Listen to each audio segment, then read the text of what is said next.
పరమశివునికి ముగ్గురు కూతురులున్నారా? శివుడికి ముగ్గురు కొడుకులు. వాళ్ళే కార్తికేయ, వినాయకుడు, అయ్యప్ప. కానీ శివుడికి ముగ్గురు కూతురులున్నారని చాలా తక్కువ మందికి మాత్రమే తెలుసు.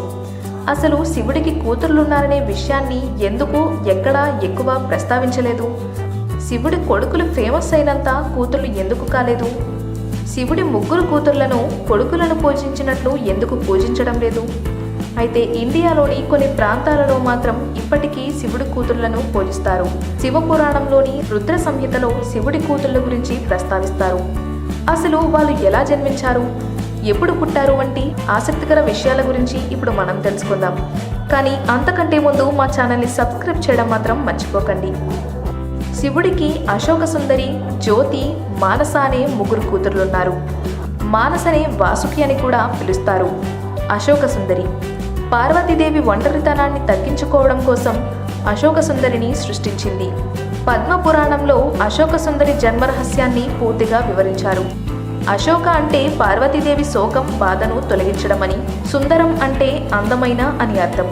శివుడు వినాయకుని తల నరికేసినప్పుడు భయంతో అశోక సుందరి ఉప్పులో దాక్కుందట. అందుకని ఈమెను ఉప్పుగా భావిస్తారు. ఉప్పు లేకుండా జీవితంలో రుచి ఉండదని సూచిస్తుంది. ఈమెను ముఖ్యంగా గుజరాత్లో పూజిస్తారు. జ్యోతి ఈమె పార్వతీదేవి తలలో వచ్చిన మెరుపు.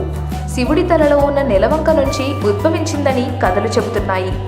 జ్యోతిని హిందువులు పూజించే దీపానికి ప్రతీకగా భావిస్తారు. ఆమె మాత్రం శివుడు, పార్వతి ఇద్దరు శారీరక వ్యక్తీకరణం ద్వారా జన్మించిందని చెబుతారు. మరొకటి పార్వతీదేవి తలలో మెరుపు ద్వారా పుట్టిందని చెబుతారు. జ్యోతిదేవిని తమిళనాడులో అనేక ఆలయాల్లో పూజిస్తారు. ఇండియాలోని కొన్ని ప్రాంతాలలో రాయకిగా పూజిస్తారు. ఉత్తర భారతదేశంలో జ్యోతిని జ్వాలాముఖిగా పూజిస్తారు. మానస శివుడి వీర్యం పాముల తల్లికాడ్రు విగ్రహానికి తగలడం వల్ల మానస పుట్టిందని పురాణ కథలు చెబుతున్నాయి. అందుకే ఈమెను శివుడి కూతురిగా చెబుతారు. పార్వతి కూతురు కాదని వివరిస్తాయి. వాసుకి సోదరి మానస అని బెంగాలీ కథలు వివరిస్తున్నాయి. వాసుకి అంటే పాముల రాజు. తన తండ్రి, భర్త పార్వతీదేవి తనను తిరస్కరించడం వల్ల మానస చాలా కోపంగా, సంతోషంగా లేకుండా ఉంటుందని కథలు ఉన్నాయి.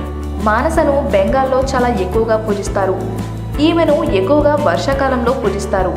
ఎందుకంటే ఆ సమయంలో పాములు యాక్టివ్గా ఉంటాయి. అలాగే ఈమె పాము కాటు, ఇన్ఫెక్షన్స్, చికెన్ పాక్స్ వంటి వ్యాధులను నయం చేస్తుందని నమ్ముతారు. శివుడు ముగ్గురు కూతుర్ల గురించి ఆసక్తికరమైన విషయాలను తెలుసుకున్నారు కదా. ఈ వీడియో కనుక మీకు నచ్చినట్లయితే లైక్ చేసి షేర్ చేయండి. మరిన్ని లేటెస్ట్ అప్డేట్స్ కోసం మా ఛానల్ని సబ్స్క్రైబ్ చేయండి.